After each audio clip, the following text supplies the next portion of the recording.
What is your first response when the power goes out? If you are dependent on technology as much as most of the first world is today, your first answer would probably be, I would just start looking at my phone.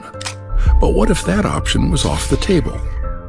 We are now dependent on electricity more than ever, and it is a part of our daily lives in almost every little detail. The light in our house, the elevators we ride, the food we cook wouldn't be possible without power. Even the vehicles we use are expected to be replaced by their electric counterparts. All of these make you think, what would happen if we didn't have electricity for a long time? Before we start getting into the topic, we need to set some ground rules. How a global blackout would play out would depend on what caused the blackout in the first place. Did all the power stations stop working due to a natural disaster all of a sudden? In this scenario, we are going to assume that an EMP-like weapon went off on Earth and took out all power and electric devices. Let's say such an event happened, and a weapon the likes of which we have never seen before went off on Earth. What would be the first effects? Electromagnetic pulse attack, which would literally destroy the country's capacity to function.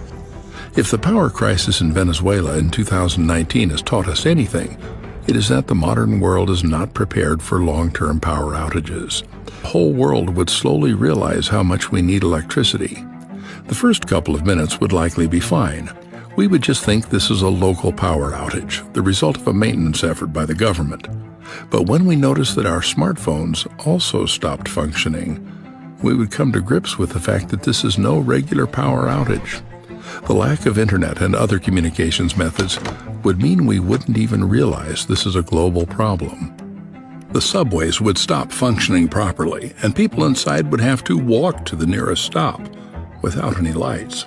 Without traffic lights, jams and chaos would start to sweep the urban streets in a matter of hours. Populations in most cities would rush to their homes for further news that might never come. Maybe the ugliest part of human nature is the fact that in times of crisis, we want individual security by any means necessary. That means stores in every neighborhood would soon come under looting. In a matter of days, the local law enforcement establishments would be stretched thin in cities full of looting, rioting, and no communication. This lack of coordination in the police forces would result in different gangs ruling their own districts, fighting over whatever limited resources we have left. Lack of electricity would also mean the stop of water distribution. So, soon after the power outage, we would turn into a much thirstier and dirtier society. People would rush to the nearest body of fresh water and try to stock up.